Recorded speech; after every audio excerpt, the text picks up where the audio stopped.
Muito boa tarde, pessoal. Sejam muito bem-vindos. Agradeço a presença de todos aqui. Esse nosso time é muito bom de horário. A gente já está com uma galerinha boa aqui acompanhando e só aumentando, né? Sejam bem-vindos. A gente vai dar continuidade à programação da terceira edição do Encontro COP, que a gente está promovendo. Tivemos um encontro de manhã focado em planejamento estratégico e agora à tarde a gente vai falar sobre o futuro do trabalho, o que esperar das relações de trabalho. Para a gente começar, eu queria ter certeza que está todo mundo vendo, ouvindo, tudo bacana. E se tiver algum problema, como sempre, toda a nossa interação é feita aqui pelo chat. Vocês podem colocar as mensagens de vocês aqui e a nossa equipe vai tentar ajudar da melhor forma possível. O mesmo vale para as perguntas. Qualquer pergunta que vocês tiverem ao longo das apresentações, coloquem aqui no chat e a equipe responsável vai fazer a curadoria dessas perguntas e repassar para os nossos painelistas da tarde, ok? Lembrando que o nosso evento começa a ser gravado a partir de agora, para ficar disponível depois para quem não teve a oportunidade de acompanhar ao vivo com a gente. A gente vai dar início, então, à nossa programação com a participação da nossa gerente geral pela OCB, a Tânia Zanella. Tânia, seja muito bem-vinda, boa tarde. Oi, Gi, boa tarde. Sejam todos muito bem-vindos aí. Um dia cheio, né? Já o segundo encontro aí, e tenho certeza que as agendas aí estão bem complicadas, mas eu acho que esse nosso alinhamento, essa participação das nossas organizações estaduais nesses encontros tem sido fundamentais aí para a gente estar alinhados para um trabalho aí conjunto e resultados positivos aí para as nossas cooperativas. Mas hoje a gente vai falar de um tema bem fácil, né, Juscelia? Um tema bem simples, Pastore. Já agradecendo aí imensamente o Pastore, que hoje vai estar aqui conosco, um companheiro de muito tempo já, né? Um parceiro aí do Sistema OCB. Mas o tema hoje são as relações de trabalho. Obviamente, a gente está vivendo numa situação, num momento bastante complicado e num momento que se discute muito, né? Essa relação de trabalho, né? Nós tivemos aí que nos adaptar a essa realidade e isso diz muito respeito aí às novas formas de trabalho que são colocadas aí como desafio para as instituições. A CNCOP, coordenada aí pela Juscelia, nós também temos aqui o Bruno, a Márcia, que fazem parte dessa equipe.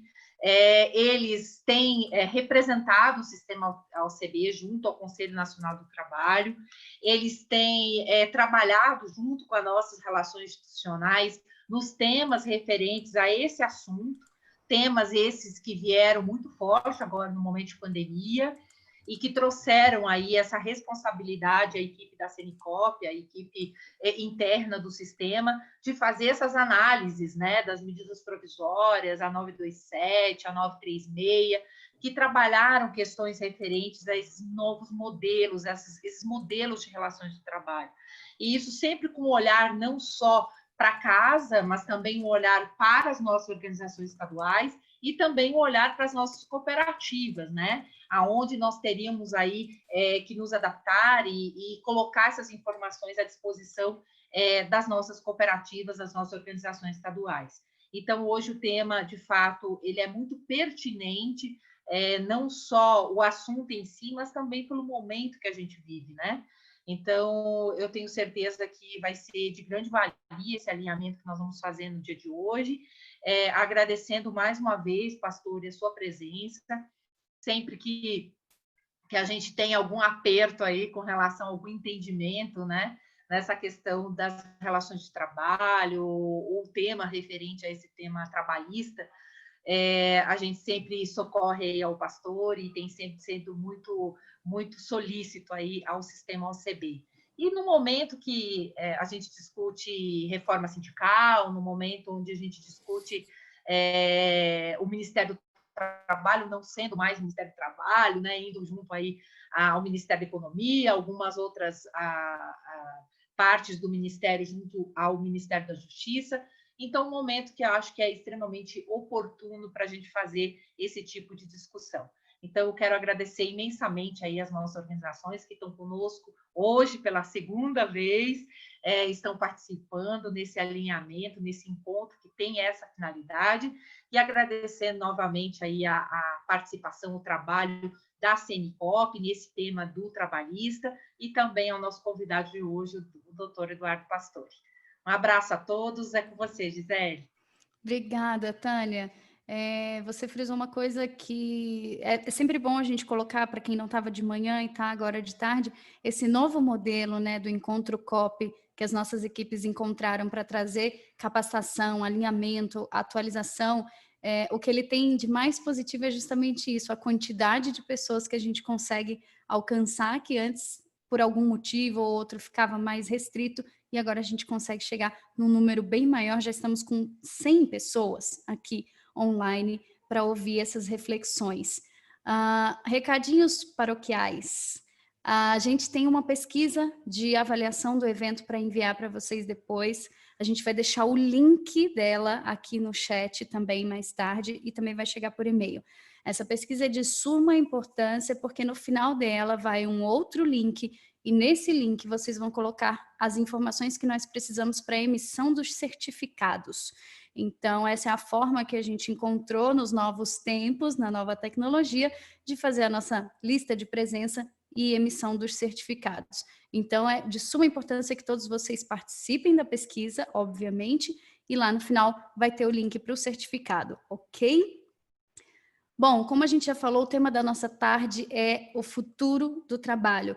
Esse cenário trazido pela pandemia de Covid-19 trouxe novas formas de trabalhar, profissionais cada vez mais qualificados e uma forte presença da tecnologia entre a gente. Então, a gente vai refletir sobre as mais recentes alterações legais e os impactos disso para o cooperativismo.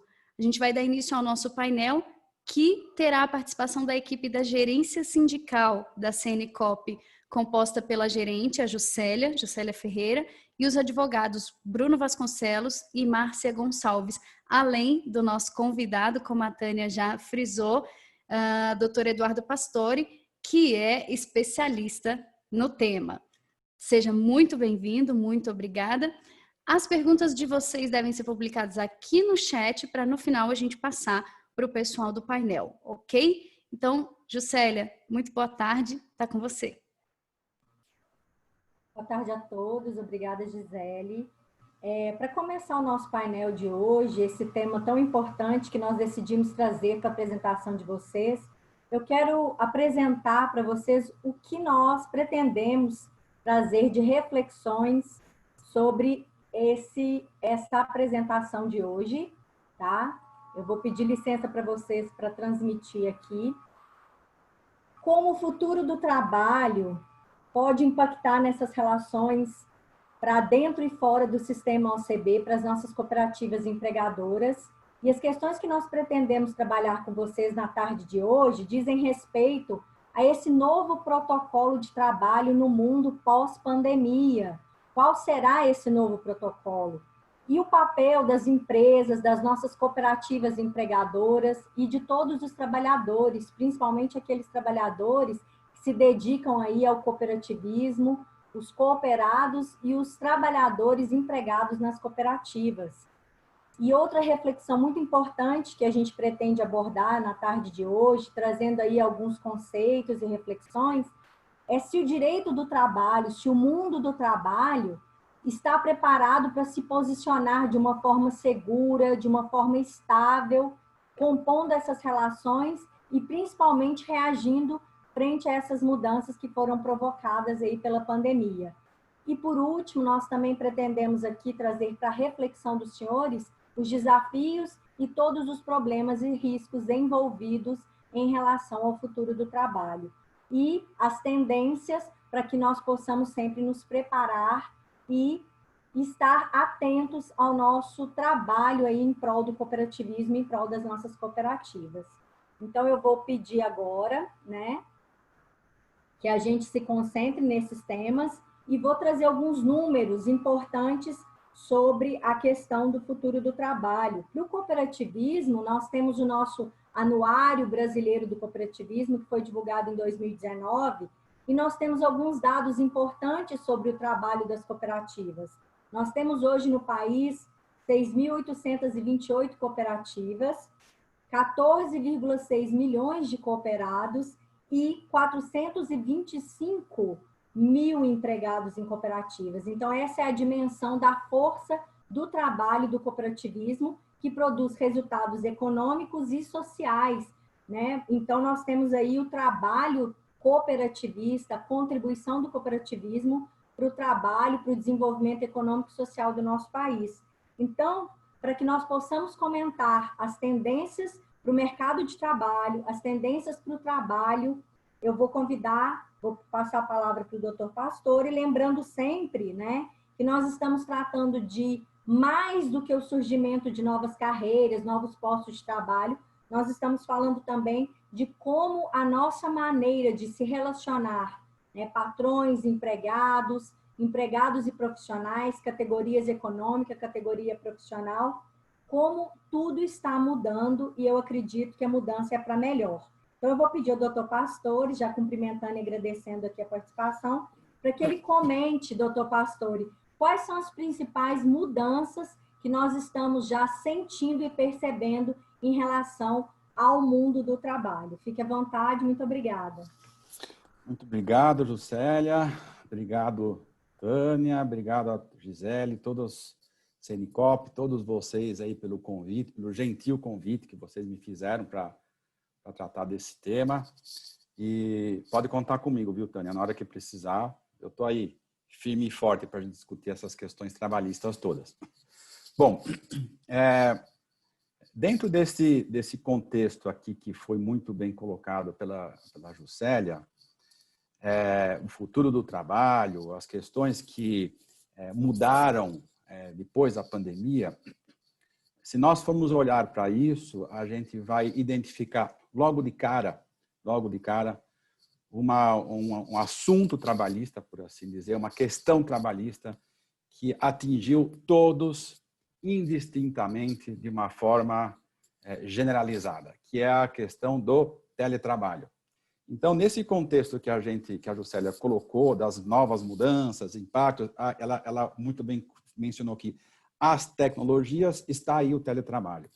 Então, não há como discutir, conversar sobre esse tema sem a gente tratar desse assunto especificamente que nós vamos aqui colocar hoje para vocês aqui. Fazer algumas considerações jurídicas e de outras ordens aqui sobre a questão do teletrabalho. Eu tenho certeza que todos que estão nos ouvindo aqui, está todo mundo em teletrabalho, isso atingiu a todos, então eu acredito que seja um tema que vai estar aqui muito próximo de todo mundo. Por isso que a gente escolheu, né, José, como isso aqui da nossa apresentação.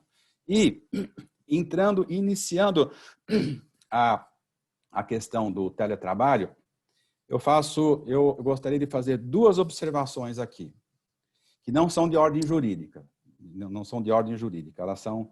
elas têm outro contexto. Uma é de ordem, aliás, as duas são de ordem afetiva, emocional.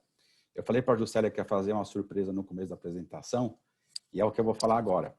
Nós vamos falar sobre teletrabalho, não há como falar sobre este assunto, pelo menos para mim, eu penso assim, sem me remeter à questão do amor, à questão do sentimento, da felicidade, do carinho, do aconchego e da alegria. Porque quando nós estamos falando de teletrabalho, nós estamos falando do quê? Da casa, da residência do trabalhador, onde a gente encontra tudo isso.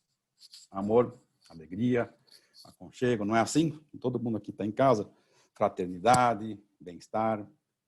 E quando a gente olha para tudo isso, a gente fica imaginando como é que então, nesse contexto do lar, da residência, que tem tudo isso, agora com o surgimento e com a presença de um novo elemento, que é agora o trabalho. O trabalho nas nossas casas, ele estava geralmente distante, ainda que a gente levasse alguma coisa do trabalho para casa, mas fisicamente ele estava distante. Mas como é que nós tratamos, então, de um elemento estranho a este ambiente de afetividade? o confronto entre o trabalho e os interesses de cada uma das pessoas na residência. E como é que você faz o confronto do trabalho e da necessidade de você gerir e organizar uma casa? O trabalho está acontecendo agora dentro de casa. Dentro desse ambiente, que até então era sinônimo disso tudo que eu coloquei aqui.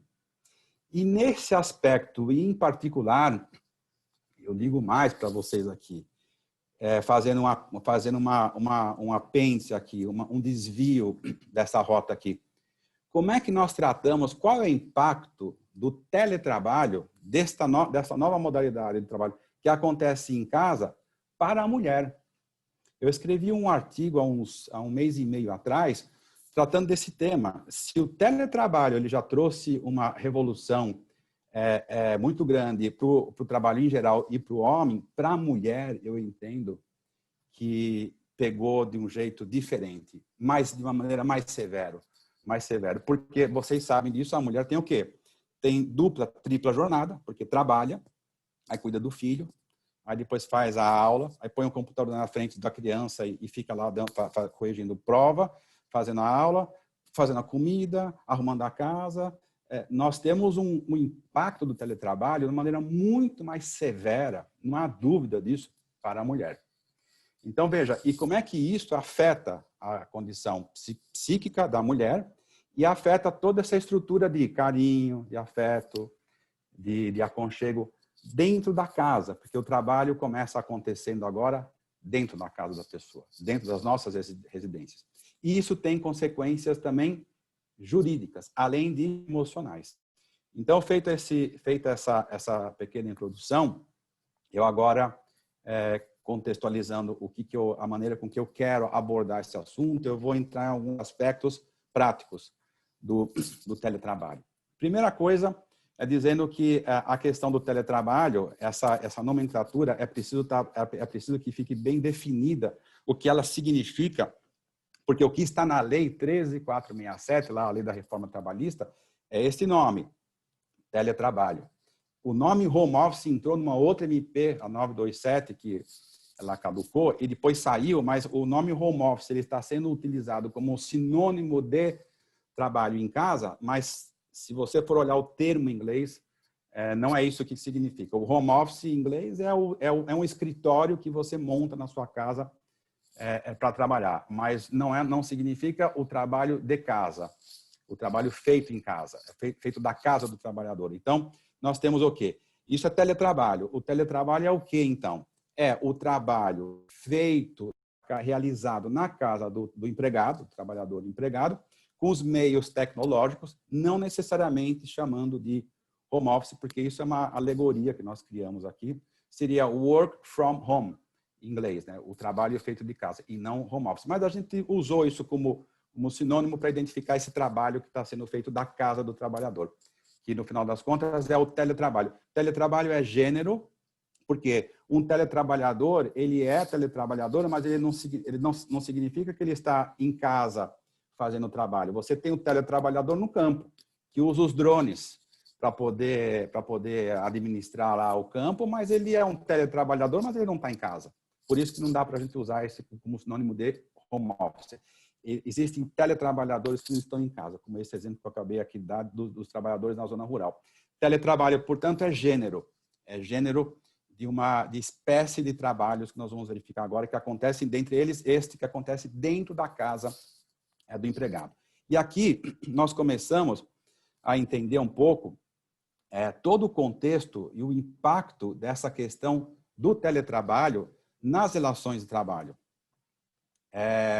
Eu estou dizendo isso porque, veja, o teletrabalho, como modalidade nova que surgiu agora, não é nova, mas pós-pandemia, ele vem num contexto muito particular. E aqui nós começamos agora a dissecar, entrando para os detalhes da questão do teletrabalho.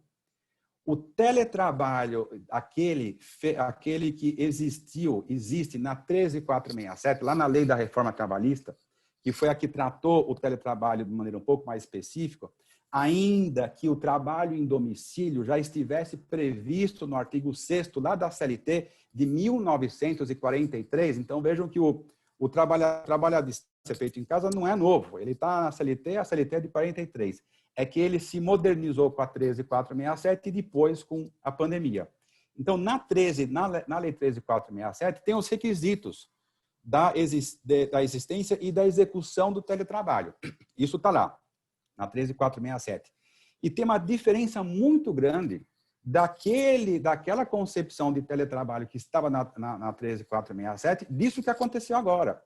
Por um motivo muito simples. O teletrabalho da 13.467, quem for ver a lei lá, ler a lei, vai verificar que são contratos é um contrato bilateral, ele acontece de uma forma bilateral, ou seja, é um teletrabalho que acontece negociado com o trabalhador. Você negocia com o trabalhador as cláusulas, quem paga o quê, como é que faz isso, você coloca isso no contrato individual de trabalho, que é o que está na 13.467. Existe uma negociação, existe mais abertura para ter esse diálogo e essa interlocução entre empregado e empregador. Tem mais liberdade. Vamos dizer assim, é um teletrabalho mais democrático da 13.467. Acontece que veio a pandemia. E a pandemia, ela trouxe uma modalidade de teletrabalho que não é nada democrática, ela impôs para a gente um teletrabalho, a necessidade de trabalhar em casa. E não é que o empregador impôs, ela impôs esse teletrabalho, a forceps. Então, o teletrabalho a forceps, ele traz consequências jurídicas sérias, por quê? Rompeu aquela questão, aquela premissa do contrato de bilateralidade que tinha na 13.467. Não deu tempo de negociar nada.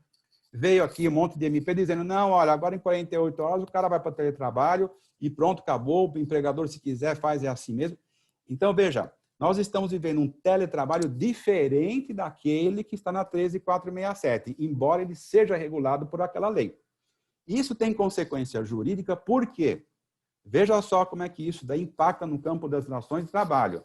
Porque quando você tem um teletrabalho imposto de cima para baixo por conta da pandemia, e veja que de cima para baixo não é empregador, não, é a pandemia que é o empregador, que é o causador, a causadora do teletrabalho a forceps, você coloca o trabalhador em casa, você coloca o sujeito em casa, então fica todo mundo trabalhando em casa, e sem poder sair de casa por conta da doença e da pandemia, você tem as pessoas trabalhando em casa, fazendo uma sobrejornada e estressando justamente por conta da pandemia, porque está em casa. Esta química, esta somatória faz com que a gente tenha alguns aqui, eu sempre digo isso, alguns estão defendendo assim, não, porque o teletrabalho é ruim, porque você fica o tempo todo em casa, aí depois você trabalha. Você já está em casa por conta da pandemia e por conta disso você fica mais à disposição do trabalho. Mas não é porque o teletrabalho está impondo essa necessidade, é por conta desta peculiaridade da doença. Então, isto faz com que os trabalhadores se estressem mais, trabalhem mais também por conta deste motivo e, consequentemente, gera mais problema jurídico. Lógico. Porque agora começam as questões, todos os questionamentos. Já estou em casa, confinado, com a família. E olha, não se esqueçam, a mulher, pior ainda, para a mulher mais severo isso, com a família, com os filhos, estou aqui 12 horas, 18 horas, 24 horas por dia, trabalhando. Eu somatiza, estressa, atinge profundamente a questão emocional. Por isso que eu coloquei aqui, que não é só um problema jurídico. Então, veja, quais são as consequências jurídicas, então, desse quadro todo aqui, que eu estou colocando para a gente refletir? São muitas. Mas antes de falar das consequências jurídicas e dos aspectos jurídicos sobre a questão do teletrabalho, eu queria voltar um pouquinho, só que eu esqueci de falar uma coisa aqui, Juscelia. O fenômeno da pandemia da Covid, que trouxe o teletrabalho, trouxe profundas mudanças no campo trabalhista, como a gente já está vendo aqui. A própria existência do teletrabalho enquanto massivamente disposto aqui, distribuído para todo mundo. Vocês vejam só, nasce a figura do trabalho à distância sendo executado, mas ao mesmo tempo subordinado. Nasce o fenômeno da subordinação virtual, porque a subordinação jurídica hoje, até então, era presencial, né, que é a única praticamente que a gente conhecia. Agora nós temos a subordinação virtual, Sim, o trabalhador em casa submetido aos algoritmos. Então, subordinação aos algoritmos, subordinação a uma máquina que carrega consigo informações, onde você se prende a ela. Você tem o fenômeno também, não só no direito individual, como no direito coletivo. Olha aqui que o teletrabalho provoca. Você tem, pela impossibilidade dos trabalhadores estarem na fábrica, ou na cooperativa, ou na empresa, seja lá onde for, o ente empregador, você tem os sindicatos se amoldando essa realidade, porque começa a surgir o que aqui? A ideia do quê? Do sindicato virtual. O sindicalismo hoje é feito virtualmente. Hoje você tem assembleias, nós estamos falando aqui de cooperativas virtuais. Então você tem o sindicato virtual e você tem, inclusive, as greves virtuais. Vocês lembram, há 2 anos atrás, teve aquele problema com os caminhoneiros aqui, não sei se foi 2 anos, 1 ano e pouco aqui, teve aquela bagunça toda que paralisou o país. Foi feito pelo WhatsApp. E quem é que é a liderança sindical para poder colocar essa greve em andamento? Ninguém sabe, porque foi a tecnologia. A tecnologia que foi a líder disso. O WhatsApp não precisava nem de dirigente sindical. Se fragmentou isso. Então, veja, o sindicato virtual, a subordinação virtual, a assembleia virtual, e o que dizer do âmbito da saúde e segurança do trabalho do teletrabalhador quando ele se acidenta e quando ele se machuca. O que seria isso? Um acidente virtual do trabalho? Nós estamos aqui falando de um acidente de trabalho virtual, onde o empregador não fiscaliza. E o que falar, então, das normas de segurança mais precisas, das NRs, das normas regulamentadoras? Quando você fala de ergonomia virtual do trabalho, como é que você vai obedecer à questão ergonômica? Você vai ter que fazer uma fiscalização virtual. E o que dirá, já se falando aqui de fiscalização, da fiscalização do trabalho na casa do trabalhador? Ele está lá, ele é empregado de uma cooperativa que está hoje pedindo para ele ficar em casa e, de repente, o auditor do trabalho, ele ia nesta cooperativa, até antes da pandemia, como é que ele faz? Eu quero só o auditor do trabalho, eu vou fiscalizar o quê? A casa do teletrabalhador, porque ele parte do princípio que é empregado, vinculado ao empregador, à cooperativa, mas a casa é uma unidade inviolável, está na Constituição Federal. O fiscal do trabalho não pode entrar na casa de ninguém, a não ser mediante mandado judicial, disposição de lei, disposição de justiça. Como é que você faz a fiscalização do trabalho? Muda também a concepção da... O que surge aqui? Fiscalização virtual do trabalho. Aqui eu entendo, Juscelia, que aí o contexto, só fazer uma parte do e-social, o e-social entra aqui de uma maneira, se já era importante isso, daqui por diante vai ser mais importante ainda, na minha opinião, o e-social. Mas vejam, o mundo do trabalho virou de ponta cabeça por conta do teletrabalho. E o que falar do nascimento, não, mas o que falar do trabalho transnacional? É fenômeno do trabalho dos algoritmos tecnológicos. O trabalho transnacional é o sujeito que estava lá num outro país trabalhando para uma multinacional, voltou para a sua base, mas continua trabalhando para um outro país. É o trabalho transnacional. E o fenômeno do trabalho nômade. O que é o trabalho nômade? É o sujeito que ele não tem fisicamente, ele não se fixa em nada. Fisicamente, ele não está preso a nada. Ele anda. O fenômeno do trabalho nômade. Como é que a gente vai trabalhar, vai entender tudo isso dentro do contexto do âmbito das relações de trabalho? O deslocamento geográfico do trabalho, provocado pelo teletrabalho, tem consequências gigantescas. Todas essas que eu estou falando aqui. Inclusive, então vejam, o quão profundo que foi este fenômeno do teletrabalho. Né? E para nós aqui, em particular aqui no Brasil, é mais delicado do que num país, por exemplo, de direito do trabalho mais liberal e aberto do que Estados Unidos, da Europa, em especial na Inglaterra, porque lá o teletrabalho ou o trabalho à distância está definido, já está tranquilo. Tem muito mais liberdade para você atuar de uma maneira à distância. Aqui não. Aqui nós temos muito mais insegurança jurídica para executar o teletrabalho do que nos Estados Unidos ou qualquer outro país, inclusive da América Latina. Por quê?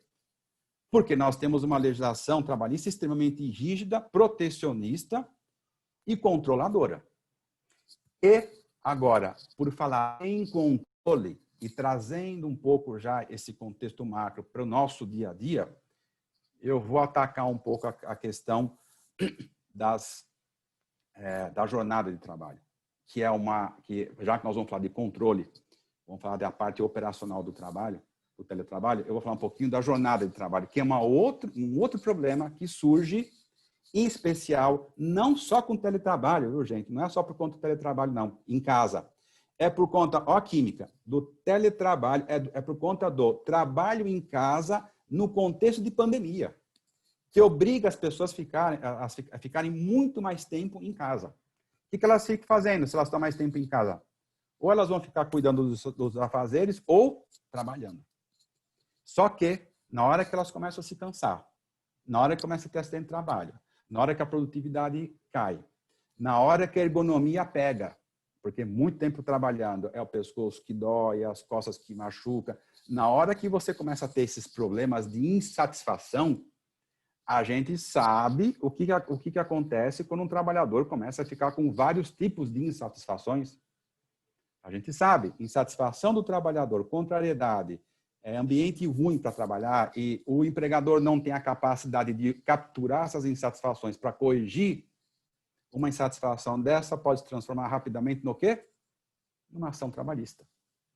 Eu estou muito insatisfeito. Aliás, eu sempre digo aqui, só para fazer uma parte aqui, o sinônimo de ação trabalhista, qual que é? Eu já disse isso aqui tantas vezes, né, Juscelia, mas é bom reforçar nesse ponto aqui da apresentação. Qual que é o sinônimo de ação trabalhista? Reclamação trabalhista. É um outro nome que se dá, né, para ação trabalhista. E o nome reclamação tem 3 nomes dentro, né? Primeiro, quem clama, né? Quem clama é aquele que está se sentindo incomodado, o trabalhador. Olha o trabalhador no teletrabalho, clamando. Clamando porque a ergonomia, clamando por causa das costas, ele clama. Só que ninguém escuta. Ou o empregador, ou a cooperativa, não tem condições de escutar, inclusive porque está longe. Ou porque também não tem os mecanismos adequados para escutar. Mas, enfim, não escuta, ele clama, ninguém escuta. Quando ele não é escutado e está clamando, o que ele passa a fazer? Clamar várias vezes. O que é clamar várias vezes? Reclamar. Aí ele começa a reclamar. Clamar 2 vezes. Só que ninguém escuta ainda, ninguém está escutando. Eu reclamei, ninguém escuta. Eu vou então reclamar no lugar adequado, onde você tem que reclamar direitinho. Aonde que é? Na Justiça do Trabalho. É por isso que nessa hora se transforma numa ação, uma reclamação, ação de reclamar. O que o juiz do trabalho faz? Quando ele recebe uma reclamação trabalhista, ele marca uma audiência para poder, o nome já diz, a audiência vem do latim audire, ele vai ouvir literalmente a parte mais fraca, que é o trabalhador que reclamou e não foi ouvido. Agora, terceirizar o futuro de uma cooperativa para um juiz do trabalho, para ele decidir se o trabalhador ou a empresa tem razão ou não, é uma desgraceira. Por isso que a gente precisa evitar, de qualquer jeito, todas as reclamações trabalhistas. Depois, no final da apresentação, eu posso falar um pouquinho sobre isso. Mas vejam, então, olha o contexto da tecnologia também, o contexto do teletrabalho, olha o que a pandemia nos trouxe. O que nós falamos, então, o que nós podemos falar sobre controle de jornada? No controle de jornada, no teletrabalho, o trabalho feito em casa, nós temos aqui 2 vertentes. Nós temos, de acordo com aquele artigo 62 da CLT, que fala do controle de jornada, uma vertente é o seguinte, assim, olha, não há controle de jornada nenhuma para o teletrabalhador e nem pode haver, está lá na interpretação do artigo 62, inciso 1º e 2º, e nem pode haver controle de jornada para o teletrabalhador, por quê? Porque é a essência do teletrabalho, por conta do trabalhador trabalhar em casa, um ambiente diferente, é isso que não permite que o contratante, o seu empregador, controle a execução do trabalho do empregado da mesma maneira que se ele estivesse trabalhando fisicamente na cooperativa. Como ele está num ambiente diferente, onde o controle da cooperativa é relativo, é um controle relativo, é fluido, não é aquele controle muito rígido, está trabalhando em casa, o artigo 62, aqueles que definem essa tese, não tem que ter controle de jornada, portanto, não havendo controle de jornada, o trabalhador também não vai ter direito à hora extra. Por quê? Está num ambiente diferente, ele tem outros benefícios e outras variáveis, outras condições positivas de estar no teletrabalho, em casa. Então, eu, artigo 62, é que estou dizendo que, neste caso, eu não controlo, então eu não pago hora extra. A jurisprudência da Justiça do Trabalho já é mansa e pacífica nesse sentido.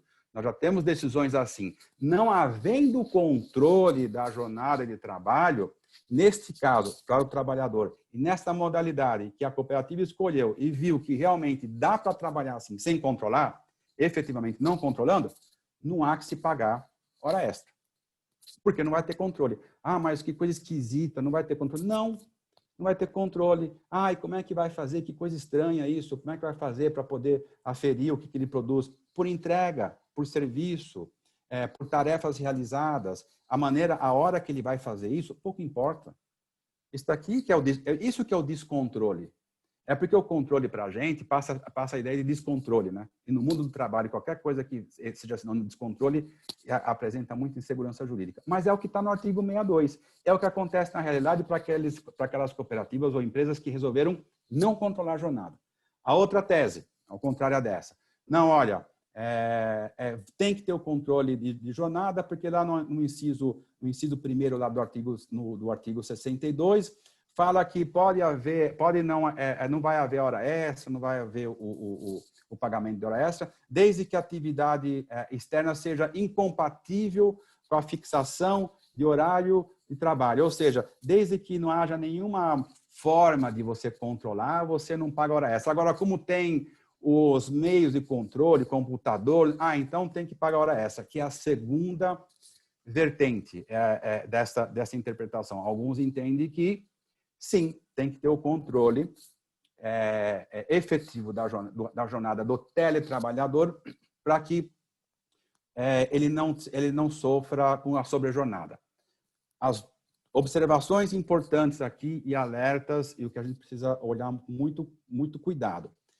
Para quem resolver implementar o teletrabalho sem controle de jornada, que esta que é a regra por conta da natureza jurídica desse tipo de trabalho, desse tipo de teletrabalho, quem optar por esse primeiro modelo tem que cumprir à risca isso, não pode controlar.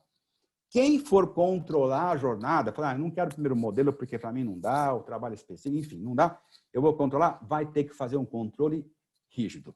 O que é controle rígido? Depois das 18 horas, se essa foi a jornada de trabalho do empregado, depois das 18 horas você não pode me mandar nenhum e-mail. Vai desligar o sistema, vou caçar seu algoritmo, vai apagar tudo e você não vai ter direito nem de me mandar um e-mail. Aí precisa de um controle rígido, porque a jurisprudência é clara nesse sentido, havendo o controle, que é a subordinação jurídica virtual desta maneira, aí quem optar por esse controle vai ter que fazer um controle muito rígido. Então, vejam, o teletrabalho oferece essas duas alternativas. Agora, para concluir essa questão da jornada de trabalho, alguns podem entender assim, bom, talvez em alguns modelos o teletrabalho não sirva. Pode acontecer isso.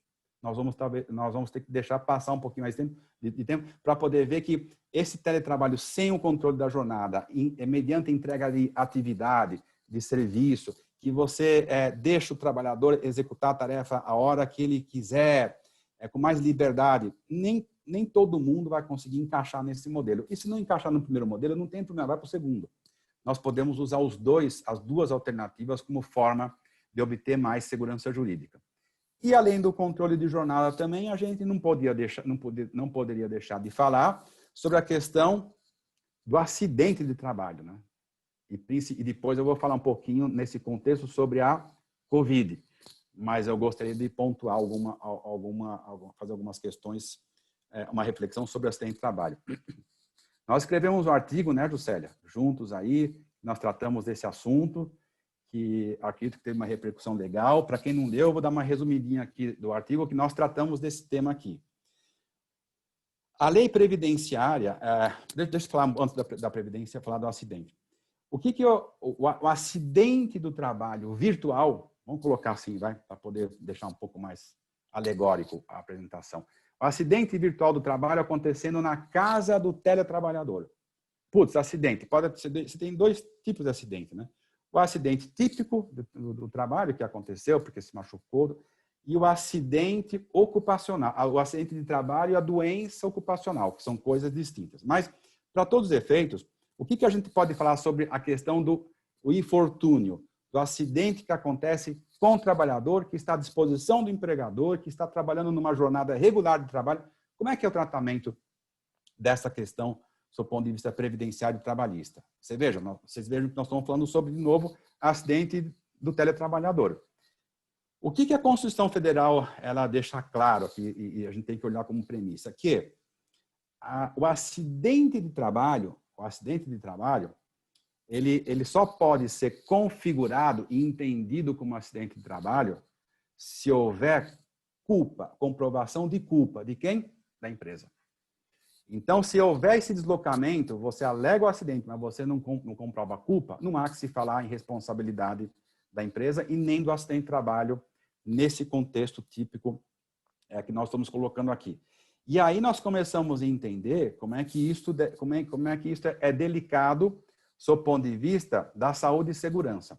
A 13467, ela diz o seguinte, aquela lei que trata sobre teletrabalho, nessa seara de acidente de trabalho e doença ocupacional, ela diz o seguinte: as questões de acidente do trabalho e ergonomia devem ser informadas, e olha a palavra que a 13467 usa, informadas para o trabalhador sobre todas as seus problemas, para que ele fique ciente de tudo que ele precisa fazer para evitar o acidente de trabalho. A partir desse momento, a interpretação que se dá é a seguinte: a partir do momento, vamos fazer uma interpretação literal do texto, a partir do momento que a 13467 fala que o empregador precisa somente informar, instruir. Informar o quê?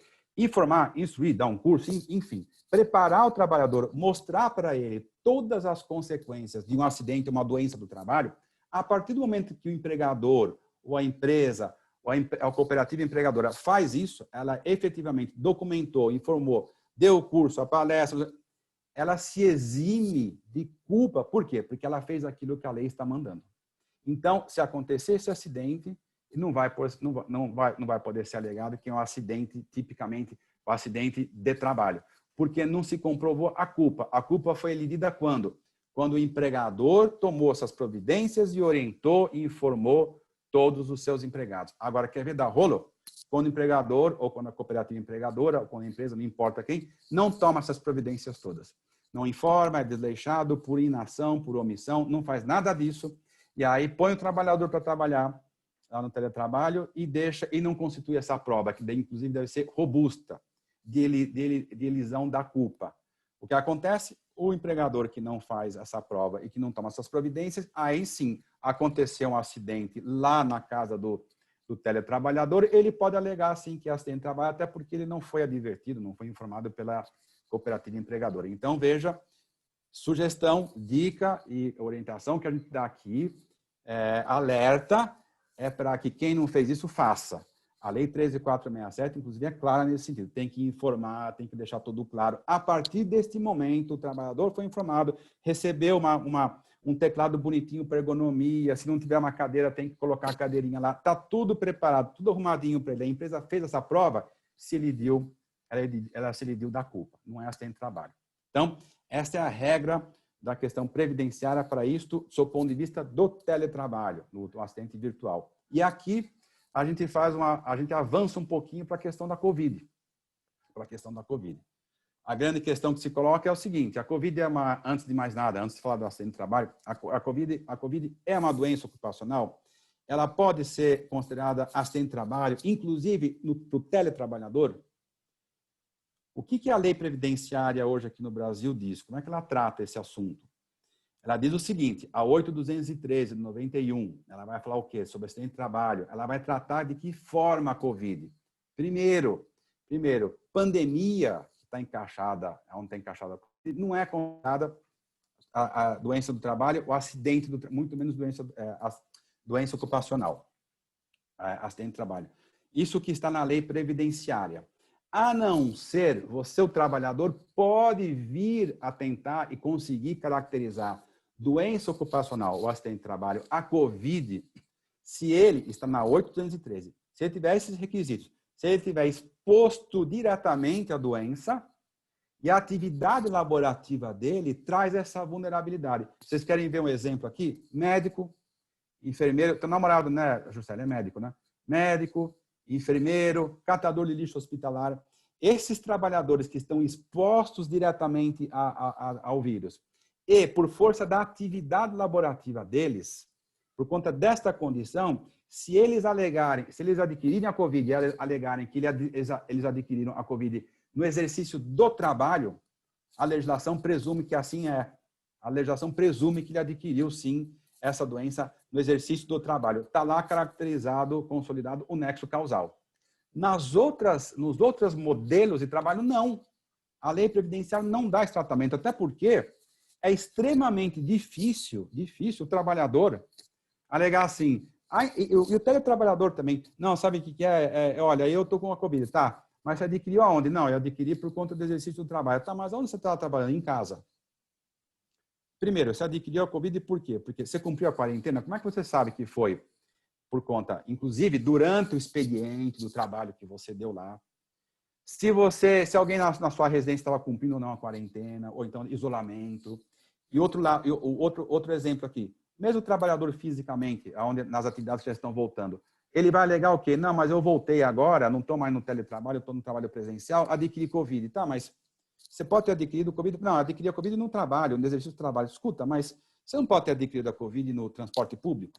Você não pode ter adquirido a Covid jogando bola, num churrasco, na sua casa? Como é que ele prova? Como é que você prova o nexo causal? Como é que você faz essa prova para você conseguir imputar para a cooperativa empregadora que ela é responsável por uma doença ocupacional? Não pode, porque juridicamente isso é impossível, porque a lei previdenciária não dá esse tratamento, a não ser nesses casos específicos que eu coloquei aqui, dessas pessoas que estão expostas naturalmente à doença. O Supremo Tribunal Federal, há um mês e pouco atrás, ele veio aqui pegou o artigo 29 da 927, ele esterilizou aquele artigo, da MP 927, e todo mundo entendeu, não todo mundo não, alguns entenderam e falaram assim, agora o Supremo caracterizou doença ocupacional, Covid, porque ele tirou lá do artigo 29 a presunção de que não era. Naquele artigo 29 da MP 927, tinha uma presunção absoluta de que a Covid não era doença ocupacional. E o que o STF fez no voto do Alexandre de Moraes?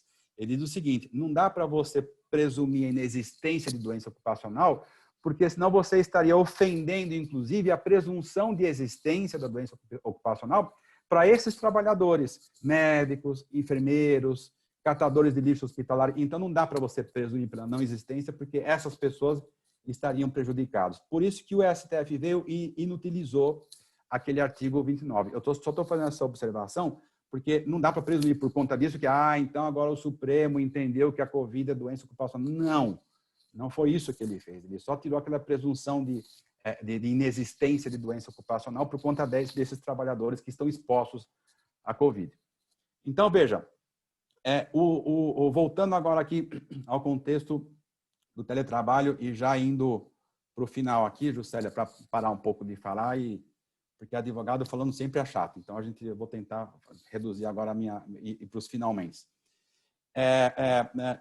O teletrabalho e o trabalho em casa, ele trouxe, na minha opinião, com certeza é o tema hoje. Eu arrisco dizer que com certeza é o tema mais importante hoje no âmbito das relações de trabalho.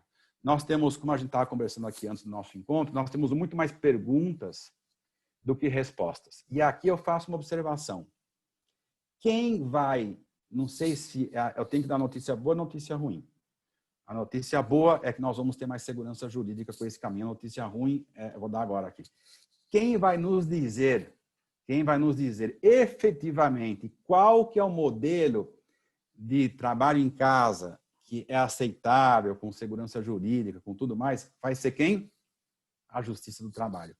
Não agora, mas na hora que começar, se bem que nós já estamos tendo, e na sua terra, Juscelia, eu conversei com o Marlos Melec, um juiz hoje de manhã, um juiz de trabalho de manhã, ele falou que lá no TRT de Minas teve um aumento de 1.200% de ações trabalhistas começando a discutir, dentre outros temas, trabalho em casa. Então, é a Justiça do Trabalho que vai começar a exarar as suas decisões e vai mostrando para a gente qual vai ser o caminho da segurança jurídica. Então, nós temos que, infelizmente, passar por esse processo de depuração pelo judiciário, porque isso que eu estou falando aqui, tudo que eu estou falando aqui é uma presunção de segurança jurídica, mas que a gente não viveu ainda na prática a decisão do judiciário, principalmente quando elas subirem. Então, nós ainda estamos em teletrabalho porque a economia ainda está funcionando e as empresas estão mantendo, graças às excelentes medidas que o governo tomou, na 927, 936, essas MPs que conseguiram segurar 12 milhões de pessoas empregadas, conseguiu manter muitas empresas funcionando. Se a gente acha que está ruim agora, sem essas medidas estaria uma desgraça. Graças a essas medidas aqui é que a gente não está passando pelo pior. Só que nós vamos enfrentar ainda um período muito difícil, nós vamos enfrentar um período de desemprego e na hora que o teletrabalhador começar a perder o emprego, ele vai para a justiça dizer o seguinte, assim, olha, o negócio é o seguinte, ó, esse teletrabalho da alternativa 1 aqui, era por projeto, não era nada não, eu ficava lá 12, 13 horas e aí a gente vai começar a entender como é que fica, como é que a Justiça do Trabalho vai começar a se posicionar. Por fim, eu quero só deixar aqui um alerta e nesse contexto do nosso papo, da nossa conversa, de que nunca é demais nós alertarmos para os cuidados que as cooperativas empregadoras e todo mundo precisa ter. Se há uma coisa que eu tenho medo hoje é de WhatsApp, principalmente nas relações de trabalho. A gente sabe que o WhatsApp é prova para tudo. E essas coisas que eu vejo, viu, Lucélia? Os caras, assim, algumas empresas montando um grupo para o projeto, né? A empresa monta um grupo para poder desenvolver um projeto, coloca os trabalhadores lá, manda no WhatsApp e ficam trocando informação o tempo todo, de madrugada, até mais tarde, de manhã. E isto tudo, eu fico preocupado porque me arrepia.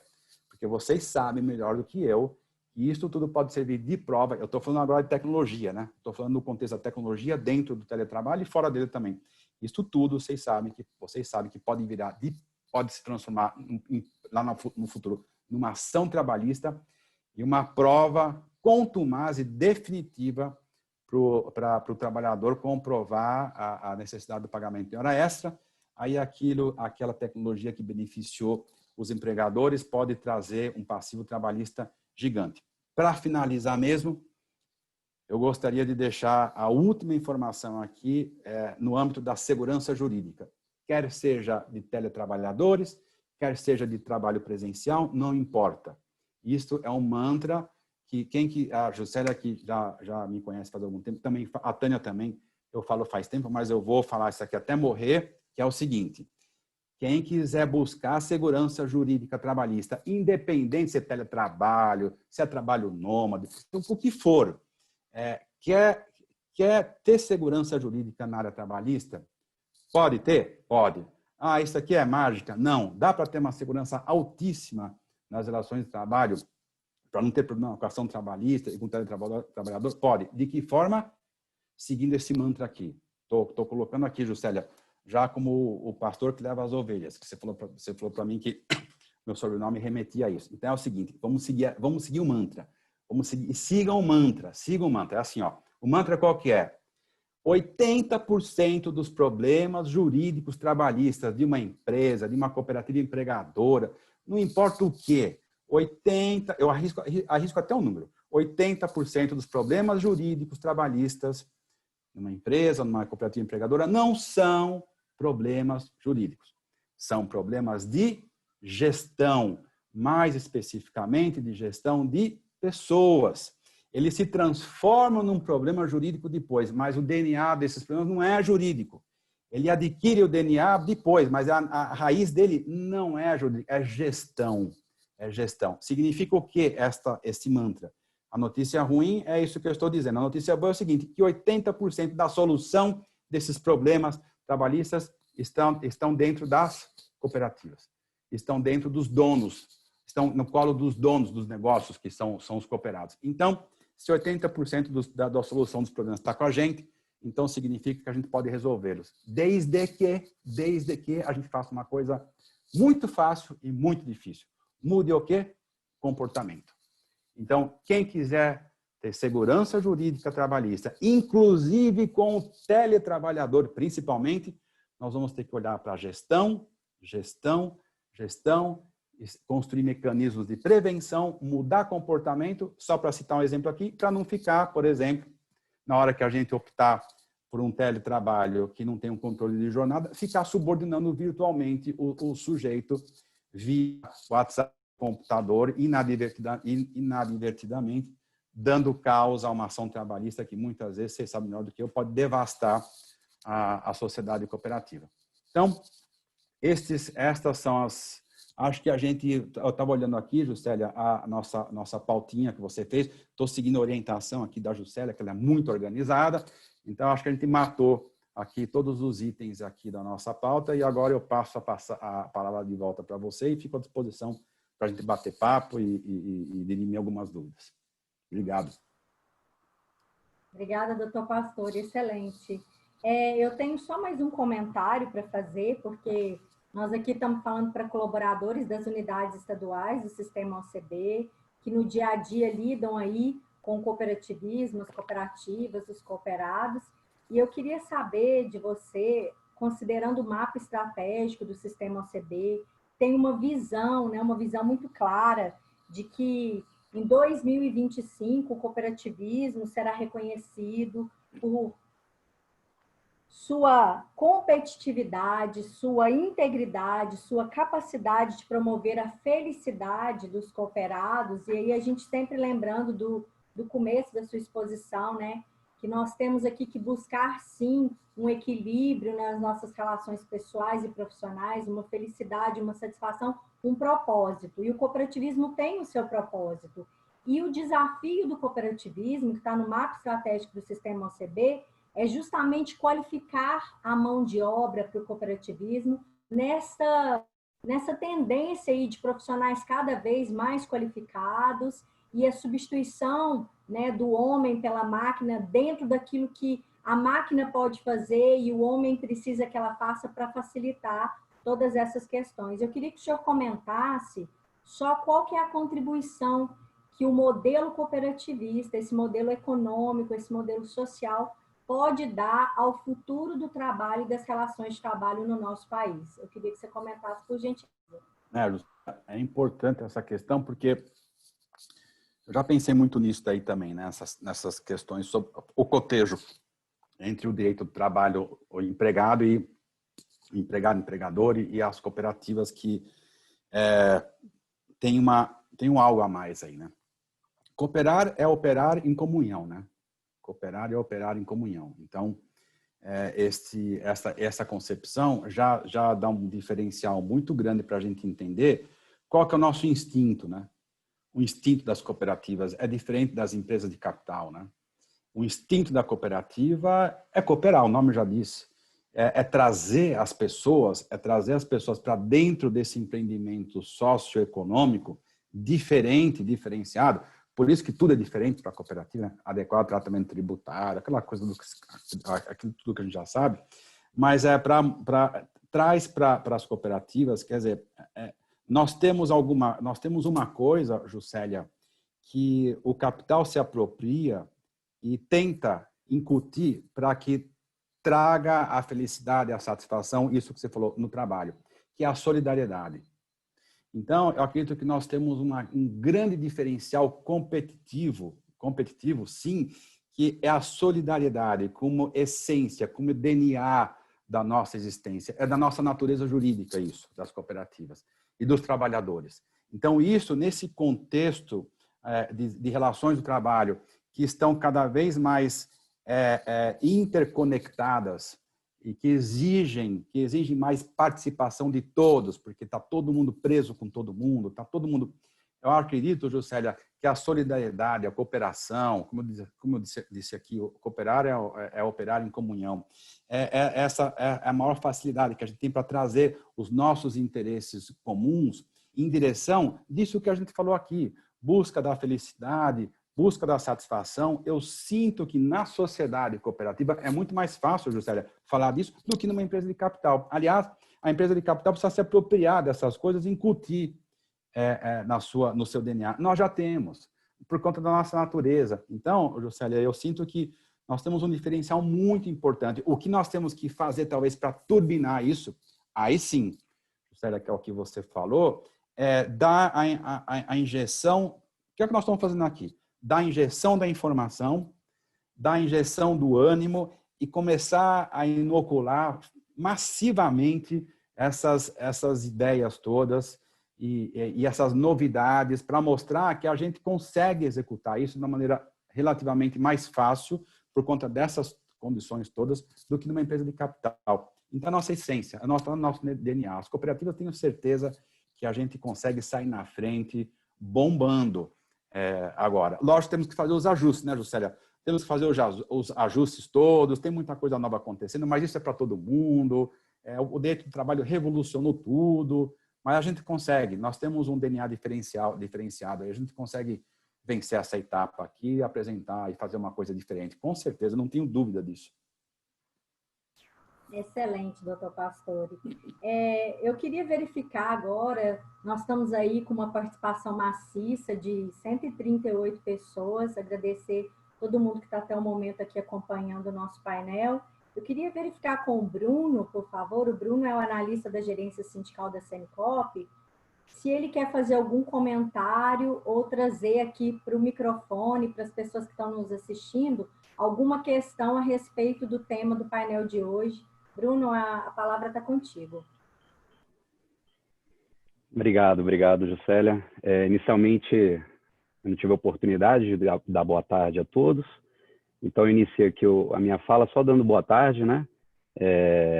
Parabenizar o doutor Eduardo Pastore aí pela excelente explanação, realmente foi bastante esclarecedora, tá bom, doutor Eduardo? Obrigado, Bruno. Disponha. E eu tenho a gente discutiu isso há um tempo, né, juntamente eu, a doutora Juscelia e a doutora Márcia, no âmbito da Senicoop. Como foi dito no início da sua explanação, doutor, a gente sabe que essas situações que estão ocorrendo hoje, muitas das coisas que aconteceram foram em virtude, né, de uma necessidade de uma ação por parte do governo para se tentar amenizar, né, toda essa crise econômica, financeira que a gente tem vivenciado em decorrência da pandemia. E aí, com isso, foi editadas as medidas provisórias, 927, 936, enfim. E a gente sabe, né, como foi mencionado, que muito do que está acontecendo hoje, no âmbito das relações de trabalho, futuramente, consequentemente, vai acabar desaguando no Poder Judiciário Trabalhista. E aí, recentemente, a gente, mais precisamente em julho, teve uma ação, né, coletiva que foi ajuizada por um sindicato lá no Rio de Janeiro, representando os trabalhadores da Petrobras, né? Cerca de 16 mil funcionários. O que acontece nessa situação? O que aconteceu? O sindicato, representando esses 16 mil trabalhadores que entraram em home office, né? Inclusive o senhor mencionou, né, a importância de se distinguir home office de teletrabalho, e na decisão a gente viu que houve a tecnicidade, né, da magistrada, ao passo que ela uma hora menciona home office, outra hora menciona teletrabalho, mas enfim, o cerne da questão em primeira instância, a juíza do Rio de Janeiro, dia 8 de julho, ela deferiu uma liminar, tá, para que obrigasse a Petrobras a assumir todos os custos de equipamentos, por exemplo, de informática, dados, pacote de dados, energia elétrica, e inclusive material ergonômico, né, em prol dos empregados, em prol desses funcionários. E com isso ela deu um prazo de 10 dias, tá, para que fossem fornecidos todos esses equipamentos. Dessa decisão, a Petrobras ela recorreu, né, de maneira acertada, no meu ponto de vista, para o TRT, e aí conseguiu reverter essa situação no âmbito do TRT com alguns argumentos. O primeiro deles é que não teria o prazo de 10 dias concedido pelo juiz de origem, né, para fornecer todos esses equipamentos. Seria um prazo muito diminuto, né? Imagine só 10 dias para você fornecer para 16 mil funcionários em teletrabalho. Então, esse foi o primeiro argumento, que foi acatado pela desembargadora. O segundo argumento, a Petrobras forneceu uma ajuda de custo, algo em torno de R$1.000, para que fizesse frente, né, a essas despesas iniciais do teletrabalho, como cadeira ergonômica, teclado, mouse, enfim, pelo menos para cobrir esses custos iniciais aí do teletrabalho.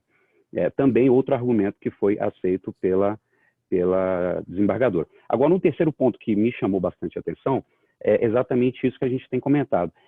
É uma situação extremamente atípica que ninguém, obviamente, estava aguardando. E a desembargadora ressaltou exatamente isso, que apesar disso tudo, a Petrobras, ela vislumbrando o melhor ambiente de trabalho, um ambiente mais saudável, né, para que os funcionários eles pudessem trabalhar de uma maneira mais tranquila, sem aquele receio, né, de serem contaminados pela Covid. Então, a desembargadora entendeu de maneira positiva esse posicionamento da Petrobras em ter colocado todo mundo de teletrabalho, ter fornecido essa ajuda de custo de R$1.000, né, e também que esse prazo de 10 dias não seria razoável, até porque poderia colocar em risco até os entregadores desses equipamentos, né, desses materiais ergonômicos, enfim. Então, assim, a gente já está verificando hoje, no atual contexto dessa pandemia, que o Poder Judiciário já está se manifestando, né?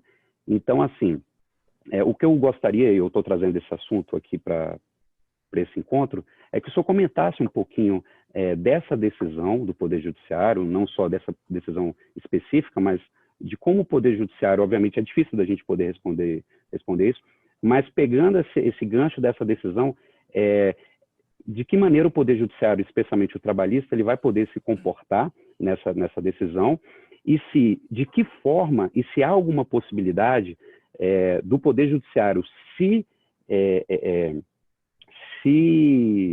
manifestar de maneira a ter decisões razoáveis, de maneira a facilitar a retomada da nossa economia com a consequente manutenção e até mesmo criação de emprego e renda daqui para frente.